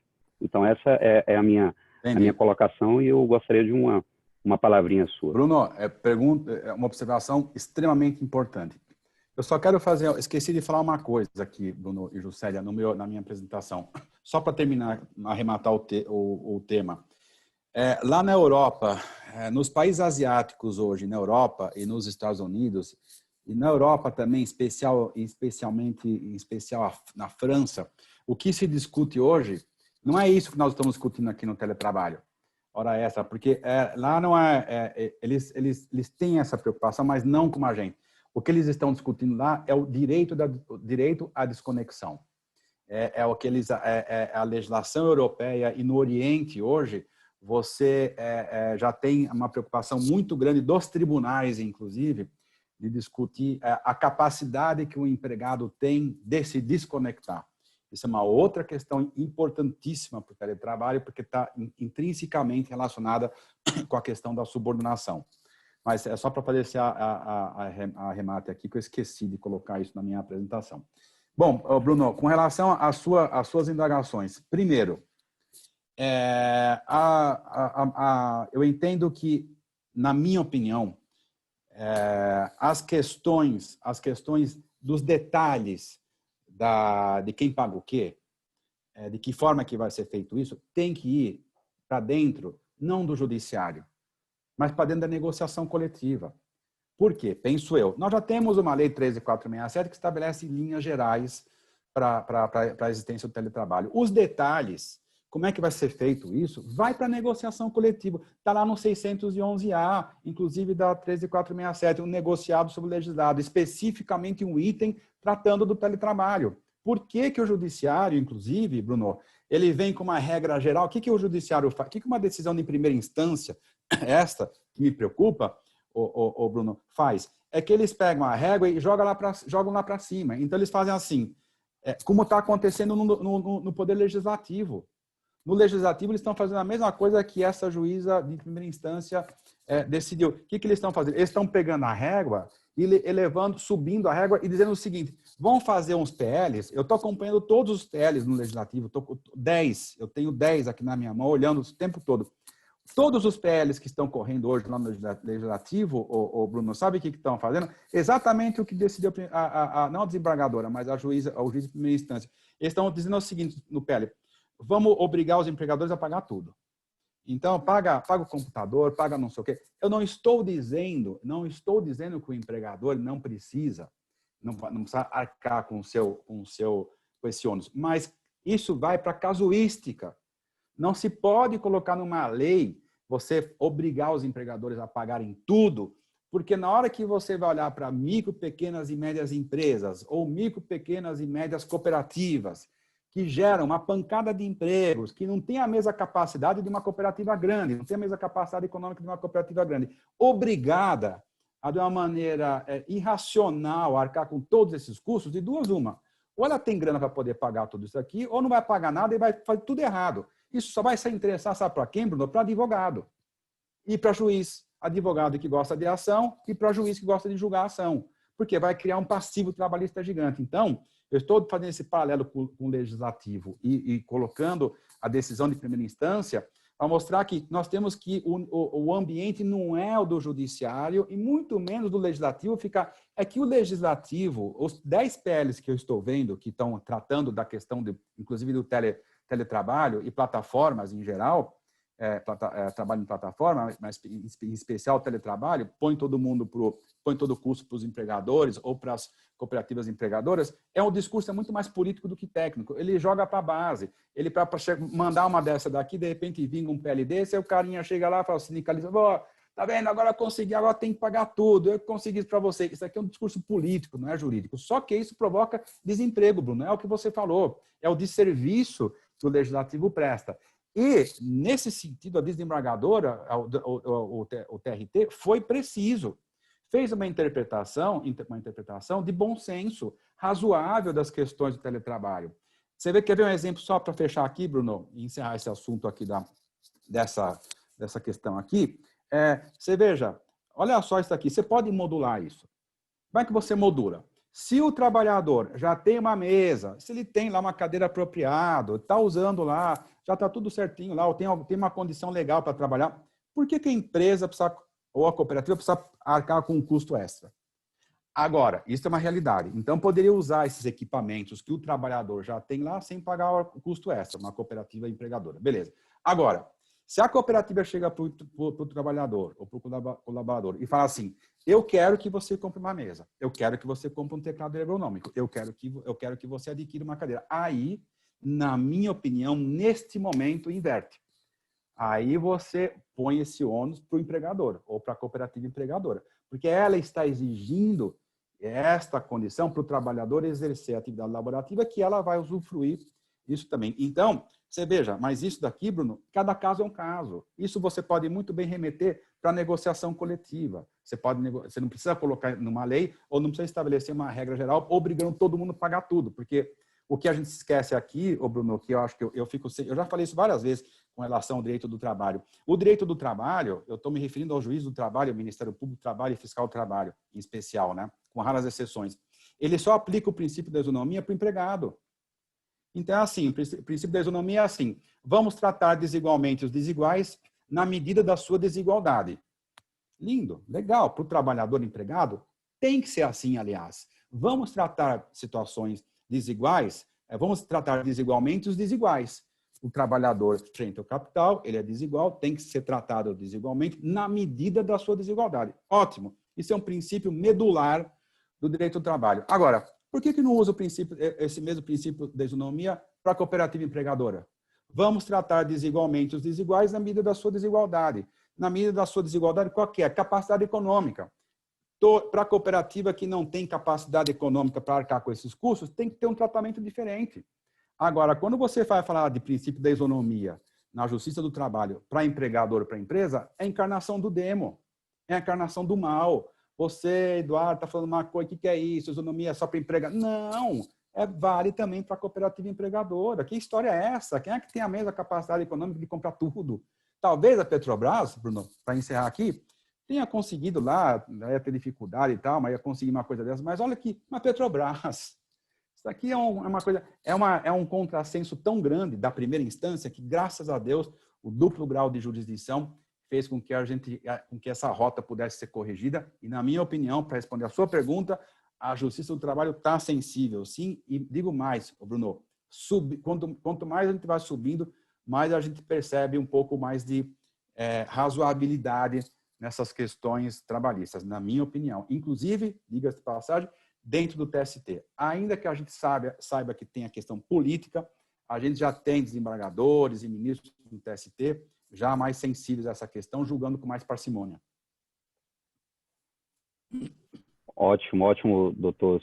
Realmente foi certeiro aí na sua explanação, na manifestação, e só reforça o seguinte sentido, que não é só o Poder Judiciário e o Legislativo que são responsáveis aí hoje por essa retomada, né, tão esperada retomada aí na nossa economia, no nosso cotidiano, mas também a função que o Poder Judiciário exerce hoje perante a sociedade como um todo é de extrema importância, né? Então, a gente pega uma Petrobras, mas será que uma decisão, se fosse uma empresa menor, uma empresa com 10 empregados, 15 empregados, será que teria todo esse rigor? Então, assim, realmente o Poder Judiciário ele tem que estar atento a essa situação, e todos os poderes, não só o Executivo e o Legislativo, mas também o Poder Judiciário, são responsáveis em si, né, por essa né, retomada que a gente espera aí para o Brasil, aí, especialmente. Então, eu vou fazer a seguinte sugestão, então, Bruno, para a Tânia. Ô, Tânia, quando a gente tiver que ir lá no TST falar alguma coisa com esse discurso aqui, leva o Bruno junto. E a gente vai firme lá para poder falar, é isso mesmo, Bruno. O direito é fenômeno socioeconômico, não é só social. E mais do que isso, né, o direito do trabalho, né, o direito do trabalho. E mais do que isso, o direito do trabalho é fenômeno econômico pelo seguinte motivo: alguém tem que pagar por esses direitos. Se você não tiver uma cooperativa empregadora que paga pelo 13º, pelo fundo de garantia, pela hora extra, não tem o direito do trabalho, não existe isso. Então, ele tem uma natureza econômica profunda e social também. Agora, se não tiver ninguém que pague esse direito e capacidade econômica para pagar os direitos do trabalho, Bruno, os direitos do trabalho, ele não existe. Então, olhar o direito do trabalho somente do ponto de vista social, eu acho que lógico, tem que ter, mas de proteção do hipossuficiente, beleza, ótimo, é a história, é a gênese do direito do trabalho, mas agora está na hora de começar a mudar. Como a Juscelia diz aí, tem que sair fora da caixa, inclusive, principalmente, os magistrados, tem que pensar fora da caixa. Se não, Bruno, para quem é concursado e para quem tem estabilidade no emprego e vai se aposentar com salário integral, é mais fácil falar assim, olha, vamos lá, porque eu não vou julgar com muito bom senso. Mas, graças a Deus, que a Justiça do Trabalho não está assim, não. Eu acho que lógico que vão existir muitos casos difíceis de se enfrentar, mas eu sinto que a Justiça do Trabalho está mais sensível a essa questão, sim. Tá ótimo. Tranquilo, doutor. Agradeço muito aí pela sua pronta resposta. Tá? E eu passo a palavra de volta aí para a doutora Juscelia para ela dar prosseguimento aí no evento. Obrigado, doutor. Grande abraço. Obrigado a você, Bruno. Obrigado pela pergunta. Então, antes da gente terminar, só passar para a Márcia. A Márcia é a nossa representante do Sistema OCB no Conselho Nacional do Trabalho, ela acompanha. Eu acho que é bom ela colocar aqui para todos que estão participando da live como estão sendo essas discussões, né, do futuro do trabalho e das mudanças lá no Conselho Nacional do Trabalho. Márcia, fica à vontade. Boa tarde a todos. Excelente explanação, doutor Pastore, muito boas Obrigado. As suas informações. Eu participo, sou conselheira do Conselho Nacional do Trabalho e, principalmente a pedido das centrais sindicais, foi criado um grupo de trabalho para tratar do teletrabalho, né? Como o próprio doutor Pastore informou, é um assunto que a gente está vendo ser discutido aí diuturnamente, é um assunto importante, e a gente sabe que hoje a maioria das empresas estão em teletrabalho não porque querem, né? Assim, é uma medida de segurança e que é devido à pandemia. Então, a gente sabe que se tivesse um outro momento, talvez... Márcia, não é o teletrabalho por opção, é o teletrabalho por falta de opção. Pois Esse que é o problema. Então, isso que é ruim. E o que a gente discutiu ontem foi nossa primeira reunião desse grupo de trabalho, e o que a gente discutiu muito com as centrais sindicais foi nesse sentido, gente, mas nós estamos tratando do teletrabalho porque a gente está no momento de pandemia. será que depois, passado isso, as empresas vão querer manter os funcionários em teletrabalho?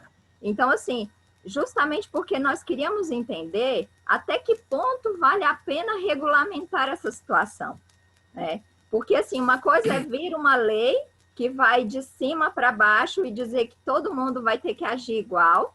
Outra coisa é você ir negociando passo a passo. Só que, assim, você percebe que tem, principalmente as centrais, elas têm dificuldade nesse entendimento. Então, foi a primeira reunião, nós ainda vamos ter várias reuniões, né? Você está sendo bondosa na observação, né? Dificuldade, Você está sendo bondosa.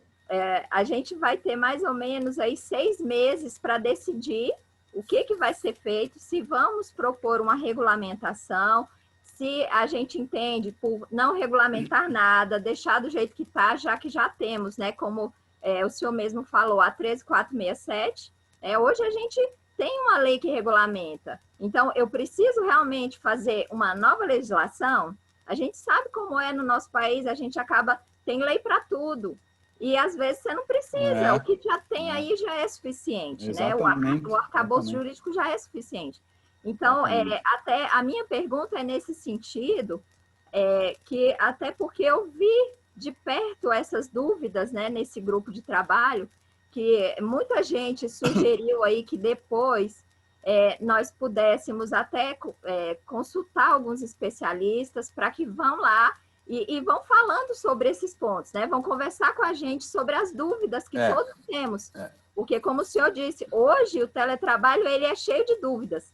Porque a gente começou com o teletrabalho baseado na 927, que não é o que está na CLT, na 13467. Então, assim, a gente começou de uma forma já diferenciada.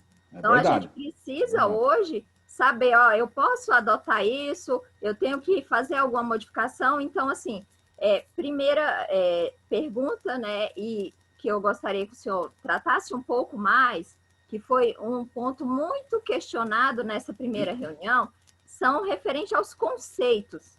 As pessoas, elas têm muita dificuldade com o conceito de teletrabalho, o conceito de home office e o teletrabalho na pandemia. As pessoas acham que é tudo a mesma coisa. Isso. Não, Márcia, isso daí é a coisa mais importante. Você começou pelo começo. É isso, Márcia. É isso. E assim, o que a gente colocou foi principalmente assim, a primeira reunião, o primeiro especialista que vai vir aqui, ele vai falar de conceito. Sem eu saber o conceito, eu não tenho como desenvolver as coisas a partir dali. E aí, uma segunda questão, já vou deixar a segunda pergunta, é no sentido de que, se o senhor entende que seria ideal fazer uma regulamentação, e aí por meio de uma portaria, um documento interno mais fácil dentro do Ministério da Economia, mais fácil de se mexer, porque se for por lei, a gente sabe a dificuldade. Agora, de repente, uma portaria interna seria mais fácil, ou se o ideal, como o senhor mesmo falou, e inclusive é o entendimento nosso da CNCOP, negociação coletiva, né? Porque cada um sabe onde o sapato aperta. Então, é muito mais fácil você negociar, porque, por exemplo, a gente conversou muito com o pessoal da área de TI, eles falando assim, mas eu é que sei da minha área, eu sei que lá no meu ambiente de trabalho eu já tenho um computador top, eu posso trabalhar, né, em casa. Agora, outras áreas não podem. Então, assim, essa negociação ali entre o trabalhador e a empresa, ela seria o ideal ou uma regulamentação? Então, esses dois pontos... Então, Marcia, ótimo. Então, é o seguinte, primeiro, conceito. Se nós formos utilizar o termo em inglês, já que a gente está usando home office, nós temos que usar o work from home, que é o trabalho de casa. Se a gente quiser usar a língua inglesa para identificar o teletrabalho feito em casa, que é o work from home. Então, esse daqui é o trabalho feito em casa. Este que não é o home office. O home office em inglês é o office, é o office dentro da casa, é o escritório dentro da casa que você colocou lá e que você pode usar, inclusive, para o trabalho ou para outras coisas. Então, o conceito é esse. Primeiro, nós precisamos atacar essa questão do conceito. Segundo, teletrabalho, como está lá na lei, meios telemáticos, é gênero.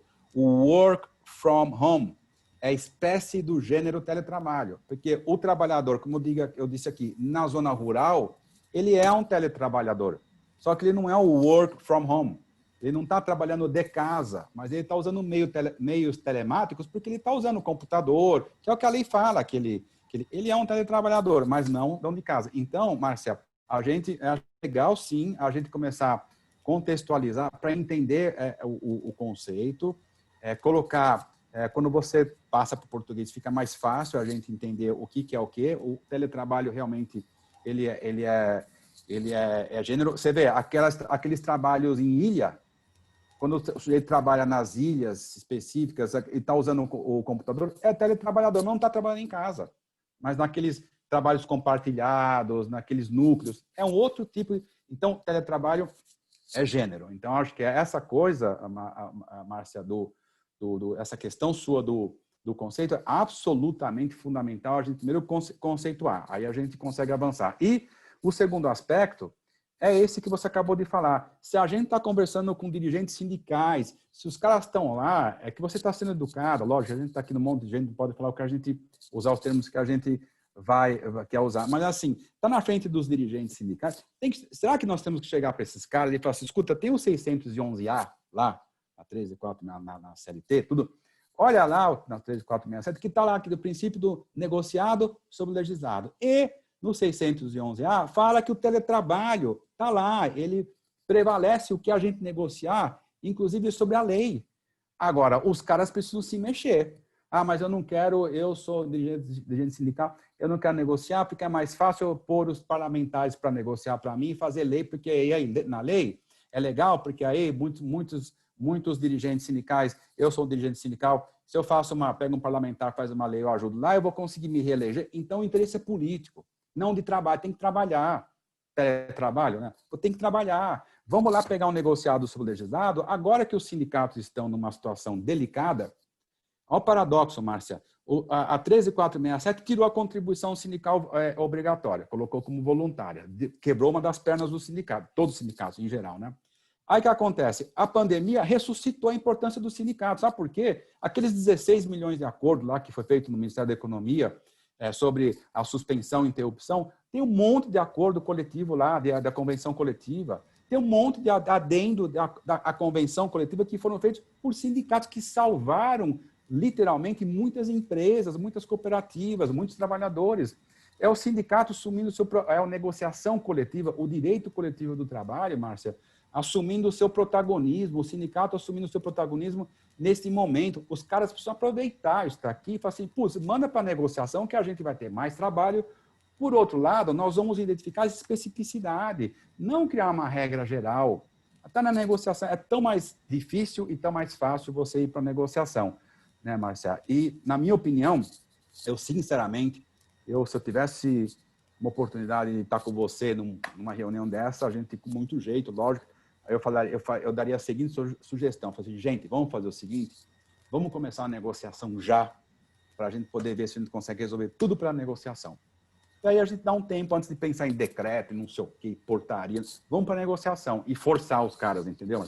E forçar os caras a pegar o 611A, negociado sobre o legislado. Ah, mas o sindicato está fraco. É uma maneira de você ficar forte.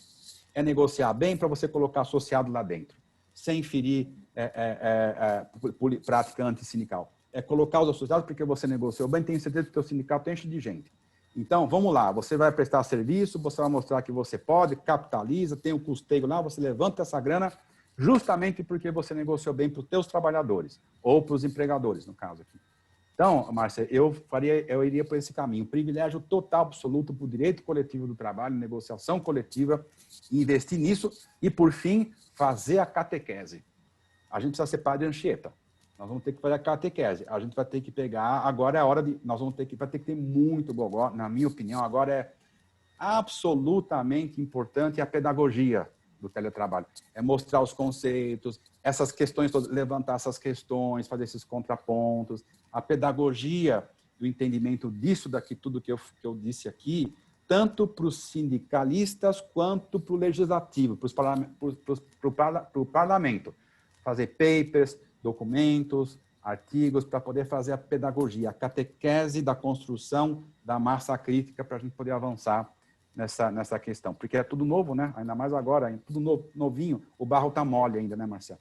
O barro está mole. Então, na minha opinião, uma oportunidade maravilhosa para a gente mostrar um serviço muito legal e mostrar para o mundo que a gente pode resolver isso aqui de um outro jeito, não só de cima para baixo, vindo uma lei burra que trata todo mundo, trata os diferentes iguais e não obedece o princípio da isonomia. É uma coisa que a gente discute isso desde quando surgiu a 13467, né? A gente já falava disso, que o ideal é que o sindicato sempre se mostre e demonstre a sua importância. Lá atrás, quando eles queriam cobrar a contribuição, a gente já tratava disso, né, Ju? Então, a gente sempre falou disso. Quando o sindicato demonstra a sua importância, o trabalhador, ele vê a importância, ele vê que ele tem que contribuir porque ele está vendo ali uma necessidade, né? Exatamente isso. Olha a oportunidade, Márcia, que você está falando, olha que oportunidade linda, maravilhosa, para mostrar serviços. Os caras ficam pensando em lei, em PE, para regular tudo de cima para baixo, só por conta do entendimento político. Olha que coisa maravilhosa que a gente tem para poder resolver isso de um outro jeito. Então, dá para fazer. Agora, é o tal negócio, mas precisa trabalhar. Vai ter trampo aí. Vai ter que sentar, vamos ter que ir para o enfrentamento, para o confronto. Mas isso faz parte da democracia, faz parte do confronto capital-trabalho. Ele só cresce assim, com confronto, inclusive, com embate forte. Isso aí faz parte. É que tem gente que não quer isso aí, né? Tem gente que quer ficar, vamos e assim, a gente vai ter 6 meses aí para sair com o trabalho pronto, até mais para frente a gente vai ver a possibilidade de convidá-lo para participar de uma das nossas reuniões, porque vai ser muito bom ouvi-lo. E muito bom que as centrais e os outros participantes também possam ouvi-lo. O governo também faz parte desse grupo. Não, Márcia, não tem também a advocacy de vocês também? A assessoria parlamentar é a tecnologia e distribuir paper, alimentar os caras, base parlamentar, para ir contaminando positivamente com essas informações, que a gente precisa inocular agora essas vacinas. Isso daqui que tem esse material aqui que eu coloquei aqui, são vacinas. São vacinas que a gente vai dando para os carinhas perceberem qual o caminho. Porque se você não dá nada, você é melhor do que eu, sabe como é que isso funciona. Se você não dá nada para o parlamentar, ele fica com a pior informação possível e vai na onda, né? Então, a gente tem que fazer o nosso trabalho de pedagogia forte agora. Papers, artigos, textos, em cima do legislativo, em cima dos sindicalistas. Eu acho que é isso aqui. É um processo de persuasão. Não é convencimento, é persuasão, que é muito mais difícil. Dá um trabalho do cão, mas é assim mesmo, tem que ser. Tem que ter o trabalho do cão para poder vingar a coisa. É assim que a gente vai conseguir mudar. Parabéns. Você está na linha de frente, Márcia. Manda a brasa, fecha o corpo, manda a brasa e pode deixar. Põe maior fé em você, está na linha de frente. Muito bem. Obrigada pelos esclarecimentos. Repasso a palavra aí para a doutora Juscelia. Obrigado, eu que agradeço. Obrigada. Excelente. Muito obrigada, doutor Pastore. Eu vou chamar a Gisele, que nós agora vamos para o encerramento. Nós estamos aí com o nosso superintendente, Renato Nobile. Gisele, é com você. Nossa, gente, foi maravilhoso, maravilhoso. O Renato está ali com aquela carinha dele de... Grande Renato Nobile, hein? Grande Renato. Abraço, hein, Renato? Abraço para você. Eu imagino o Renato. Eu, que sou mais leiga no assunto, fiquei daqui só aproveitando a aula, tirando dúvida, né, Juscelia? Falando, é isso mesmo, é isso mesmo. Foi muito legal, muito bacana. O doutor Pastore tem um jeito muito didático de falar e eu tenho certeza que essa é a opinião da grande maioria aqui no nosso chat também. Antes de eu passar a palavra, então, para o Renato, só lembrar, pessoal, mais uma vez, de vocês responderem a pesquisa de avaliação. O link está aqui no chat. No final dela, tem outro link para vocês informarem os dados que a gente precisa para a emissão do certificado, ok?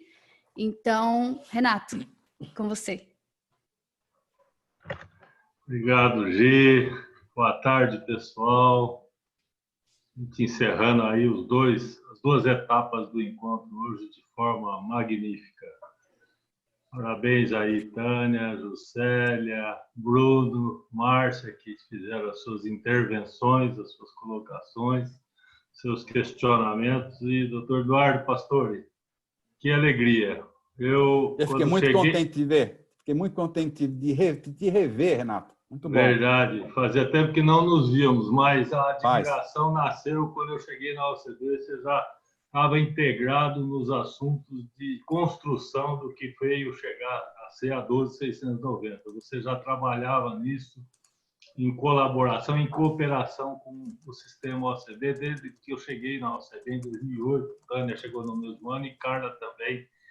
E essa admiração nasceu espontânea e ela sempre é renovada e reforçada. Parabéns. Obrigado, é recíproco, Renato. Obrigado. Eu vi um comentário aqui há pouco, acho que foi o Dr. Gilson Flores que trouxe aí. Você foi cirúrgico com a sua competência, com a sua habilidade, com a sua pedagogia, que você lembrou bem agora, no momento de usarmos muito a pedagogia numa catequese mesmo, usando os instrumentos, as ferramentas possíveis e imaginárias aí para fazermos todas essas defesas. É fantástico. Parabéns. Você trouxe aí um esclarecimento com muita didática, muita didática, um assunto extremamente sensível, extremamente importante, complexo que é. Como complexa está a situação nesse momento para nós, doutor pastor. Você acompanha, e todos os colegas, falei isso pela manhã, e quem não estava pela manhã, eu renovo aqui um pouco da fala que eu fiz de manhã, essa complexidade que vivenciamos pela pandemia, sim, mas um momento de algumas adversidades que passamos no sistema.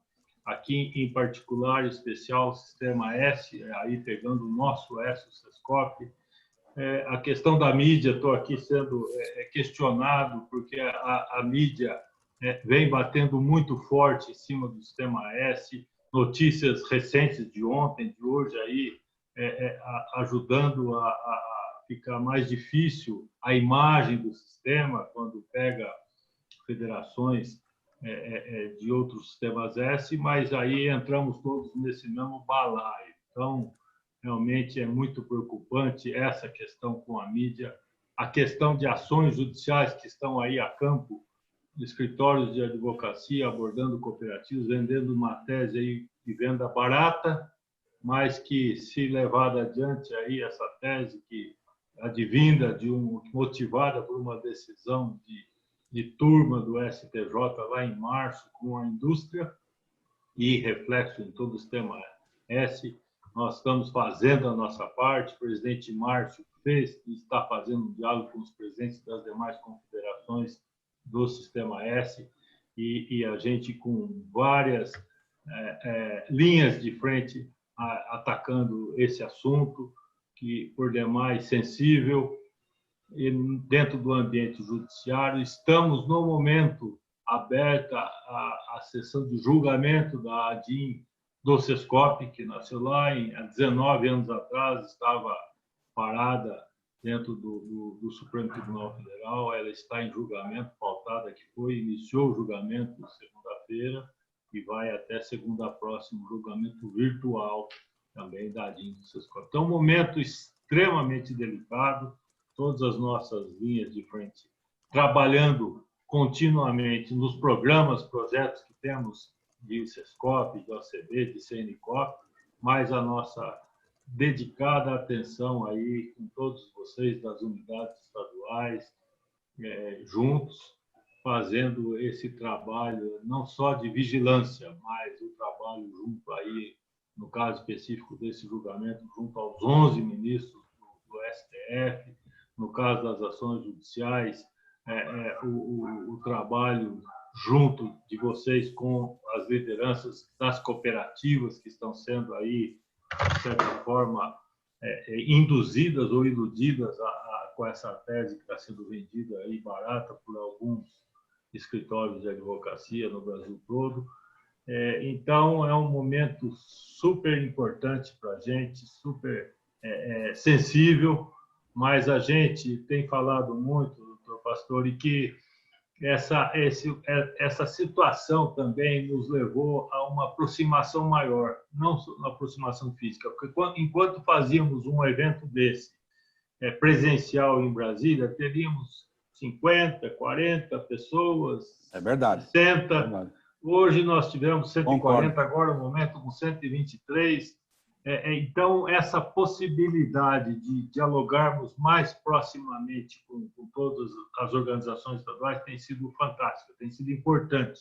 E as organizações com as cooperativas, porque essa temática específica agora diz respeito plenamente, não só ao nosso sistema, mas à aplicação de todas as cooperativas. Então, a gente está muito motivado a levar adiante com firmeza, com determinação, nos adaptando às condições reais que somos submetidos aí pela questão da pandemia, que muito bem colocada pelo Pastore, mas a gente, nessa firmeza e nessa dedicação, que o sistema é fundamental para o bom desenvolvimento do país. Então, a gente agradece mais uma vez, em nome de todo o Sistema Nacional, a cada uma das organizações estaduais, das unidades estaduais que, irmanadas conosco, estamos atendendo, como a Tânia falou e a Carla falou de manhã, em geração de valor, agregação de valor para a cooperativa. A Tânia usou o termo os resultados positivos para as cooperativas. E é isso que é a nossa missão, é nós darmos condições cada vez melhores nas defesas, nas representações e no desenvolvimento das cooperativas brasileiras. Então, parabéns. Obrigado de coração. Muito bom te ver mais uma vez, pastor. Obrigado, Bernardo. Eu também fiquei feliz de ver. Muito bom, muito bom. E nosso time todo da Unidade Nacional e a todos vocês, colegas dirigentes das unidades estaduais. Parabéns. Vamos junto. Vamos firmes juntos. Obrigado. Valeu, Gi. Obrigado. Obrigada, Renato. Reforço aqui o agradecimento, então, a todo mundo que permaneceu com a gente até agora, ao doutor Eduardo Pastore, pelas explanações. Juscelia, sua equipe, muito obrigada também. Reforço aqui a questão da pesquisa. Se vocês tiverem alguma dificuldade, alguma dúvida, podem entrar em contato com a nossa equipe por e-mail e o pessoal te orienta a respeito dos materiais que a gente disponibilizou de manhã também. Tudo isso a nossa equipe está à disposição. Eu fico por aqui, agradeço a todos e espero que a gente se encontre em breve em mais uma oportunidade dessa no nosso Encontro COP. Boa tarde. Muito bom, obrigado. Valeu, obrigado. Valeu, obrigado a todos. Viu? Obrigado. Célia, valeu. Valeu. Tchau. Obrigado. Bom Tchau, final tchau. de dia para todos. Valeu. Valeu, Brunão. E aí, Marcia. Gente, valeu. Beijo grande. Valeu, Tânia. Tchau, tchau. Oi, chefe.